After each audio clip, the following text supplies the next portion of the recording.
Welcome two mission mathematics. ये कक्षा 10th की वर्कशीट है जो कि 5 जुलाई को आई थी। इस वर्कशीट के अंदर हम क्या करेंगे, एक्टिविटी बेस पर एलसीएम फाइंड आउट करना सीखेंगे। तो यहाँ देखिए, सबसे पहले मैंने एक क्वेश्चन लिखा है। ए की वैल्यू 1 4 और बी की वैल्यू 6, यानी कि दो नंबर लिए हैं, एक ए और एक बी, जिसमें ए की वैल्यू 4 ली और बी की वैल्यू 6, और हमें क्या करना है, एलसीएम फाइंड आउट करना है। तो इसको हम एक्टिविटी बेस पर करना सीखेंगे। अब देखिए यहाँ पर मैंने क्या किया, 1 to 100 तक काउंटिंग लिखी है। अब यहाँ पर जैसे फर्स्ट ग्रेड है, मैं क्या करूँगा, 4 के मल्टीपल जो भी हैं उनको यहाँ पर सर्कल करूँगा। तो 4 का मल्टीपल कौन कौन से, देखो 1 और 2। इसके बाद में इस सेकंड ग्रेड है, जो सेकंड लाइन, इसमें 4 के मल्टीपल कौन कौन से हैं, 1 2 3।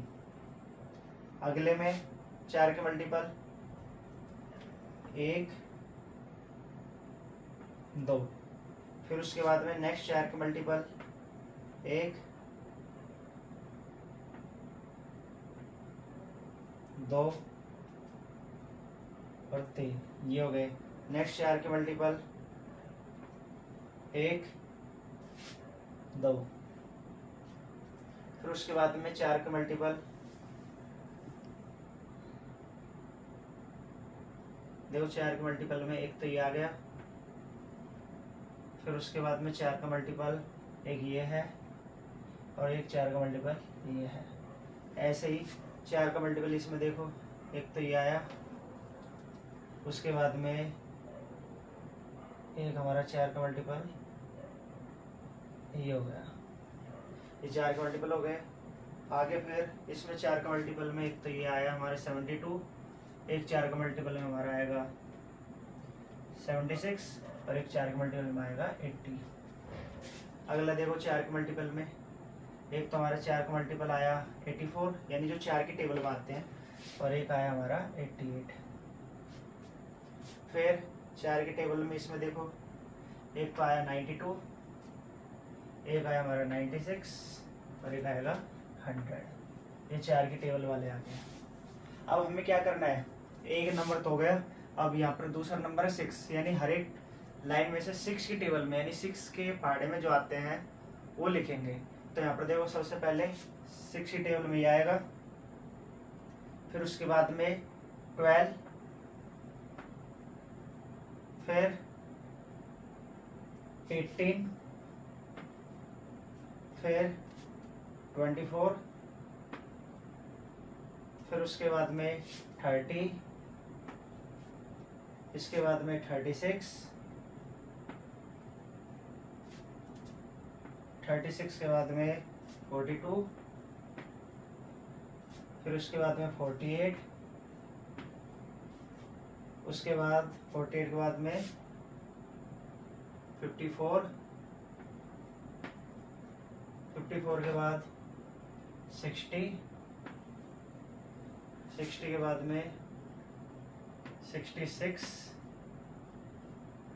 66 के बाद में 72, 72 के बाद 78, 78 के बाद में 84,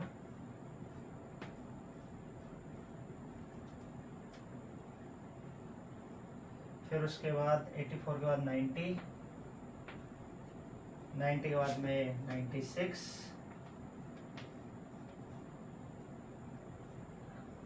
तो ये हमने लिख लिया 6 के मल्टीपल भी।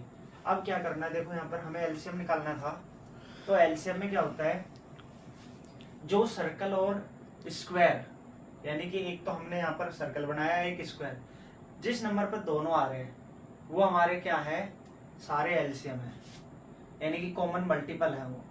अब देखो यहाँ पर एक तो क्या हो गया 12, दूसरा कौन सा है 12 के बाद 24, फिर उसके बाद में 36, 36 के बाद में कितना है 48, 48 के बाद 60, 60 के बाद में 72, 72 के बाद 84, 84 के बाद 96। ये जो नंबर लिखे हुए हैं ये सारे के सारे कॉमन मल्टीपल है। कॉमन मल्टीपल का मतलब ये वो नंबर है जो कि 4 और 6 दोनों की टेबल में आते हैं। अब देखो यहाँ पर जो नाम लिखा हुआ है, क्या लिखा हुआ है, एलसीएम। तो यहाँ पर देखो एल को अगर छोड़ दिया जाए तो ये हो गया कॉमन मल्टीपल।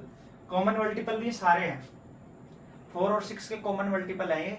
बट हमें क्या करना है, इसमें से एल का मतलब होता है यहाँ पर लीस्ट। तो इन सारे कॉमन मल्टीपल में से जो लीस्ट है वही हमारा एलसीएम होगा। अब देखो यहाँ पर ये 12 है, 24 है, 30, सबसे लीस्ट कौन सा है, 12। तो इसका मतलब इसका जो एलसीएम है वो हो गया 12। तो ये मतलब होता है एलसीएम का, यानी जितने भी कॉमन मल्टीपल होंगे 4 और 6 के, उनमें से जो सबसे छोटा होगा कॉमन मल्टीपल वही हमारा एलसीएम होता है। तो आपको एलसीएम का मतलब समझ चुके होंगे कि एलसीएम का मतलब होता क्या है। ऐसे अब यहाँ पर हम 4, 12, 6, 15 और 8, 12 इनके भी हम क्या कर सकते हैं, एलसीएम फाइंड आउट कर सकते हैं। तो ये आपको खुद इसी तरीके से एक्टिविटी करके सीखना है। देखो करना तो इसको 1 मिनट का, ये 10 सेकंड का क्वेश्चन है, बट हमें कंसेप्ट समझना था कि एक्चुअली में एलसीएम का मतलब क्या है। बाद में इसको हम तरीका जो होता है इसका एलसीएम का वो भी सीखेंगे आगे, बट पहले आपको कंसेप्ट जरूरी था, इसलिए मैंने एक्टिविटी बेस पे ही क्वेश्चन कराया आपको। बाकी 3 क्वेश्चंस और दे दिए हैं जो कि आपको सोल्व करके कमेंट बॉक्स में इनके आंसर बताना।